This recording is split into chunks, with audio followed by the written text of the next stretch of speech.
બેદરકારી કોન્ટ્રાક્ટરની ને ભોગવવાનું પાલિકાએ. એનું કારણ કોઈ સ્થળ પર કામના સમયે સુપરવિઝન કરવાવાળું નહીં.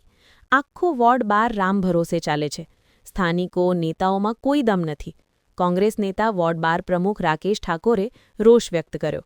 લોકોને પીવા પાણી નથી મળતું ને અહીં પાણી ગટરમાં વહે છે. સાથે સ્થાનિકો પણ સાથે જોડાયા ને કોર્પોરેશનને આડે હાથ લીધા. ખિસકોલી સર્કલ આમ પણ ટ્રાફિકથી હેરાન, ઉપરથી આ પાણીનો વેડફાટ.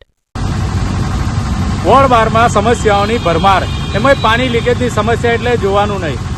એમાં ખિસકોલી સર્કલ તો પ્રખ્યાત છે, વોર્ડ 12 આખો પ્રખ્યાત છે ખાડાઓ માટે. અને આ એક નવું ભંગાણ થયું, સવારનું ભંગાણ હતું, એનું ધ્યાન ના આપ્યું, રિપેરિંગ ના કર્યું, કોન્ટ્રાક્ટરની બેદરકારી, કોઈ સુપરવિઝન નહીં, કશું જ નહીં.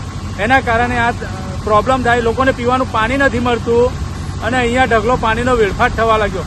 કોને શું કહેવું કંઈ ખબર નથી પડતી. મેં તો એવું કહું છું, રોજ કમિશનર સાહેબ રિવ્યુ બેઠક લો છો તમે, તો શું તમારા અધિકારીઓ તમને આવી બધી ધ્યાન નથી આપતા કે અમે કોઈ જગ્યા પર જતા નથી, સુપરવિઝન કરતા નથી? સુપરવિઝન કરો છો તો કેવું કરો છો કે કોઈ માણસ જ હાજર નથી રહેતો? આ વેડફાટ તો જુઓ પાણીનો, છેલ્લા 1-1.5 કલાકથી પાણીનો વેડફાટ થઈ રહ્યો છે. જે તે પાણી જઈ રહ્યું છે, લોકો કકડાટ કરે છે, પાણી નથી આવતું, માટલા ફોડવા પડે છે. કોર્પોરેશન આવીને બૂમો પાડે છે તો બી તકલીફ પડે છે, પાણી નથી આવતું અને અહીંયા વેડફાટ થઈ રહ્યો છે. જેમ તેમ જેવું તેવું તંત્ર ચાલી રહ્યું છે. નેતાગીરીમાં તો કોઈ જ દમ નથી. ખબર નહીં શું કરે નેતાઓ. પેજ પ્રમુખો છે, ક્યાં ક્યાં ભાજપના પેજ પ્રમુખો, એ બી ધ્યાન નથી આવતા. અરે મેં તો તમે કહો, તમારા વિસ્તારમાં આટલી બધી મોટી સમસ્યાઓ થાય છે, તમે તો ધ્યાન આલો.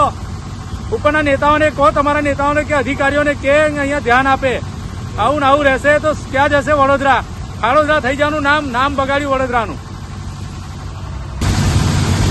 છેલ્લા 1.5-2 કલાકથી આ પાણીનો વેડફાટ થાય છે અને આ ખિસકોલી સર્કલના એકદમ 2-3 મહિનાથી તો કામગીરી ચાલે જ છે અને આ પાણીનું હવે આ લાઇનમાં એ લોકોએ ભંગાણ કરી દીધું છે. હવે 2-3 કલાકથી પાણી વેસ્ટ જ જાય છે અને કોન્ટ્રાક્ટર બી કંઈક સમયસર આવતા નહીં. રાતના આ લોકો કામ કરે છે અને કોન્ટ્રાક્ટર રાતના આરામ કરતા હોય અને ખરેખર તો દિવસે બી કામ કરવું જોઈએ. કોન્ટ્રાક્ટરે હાજરીમાં કામ થવું જોઈએ. આ બધું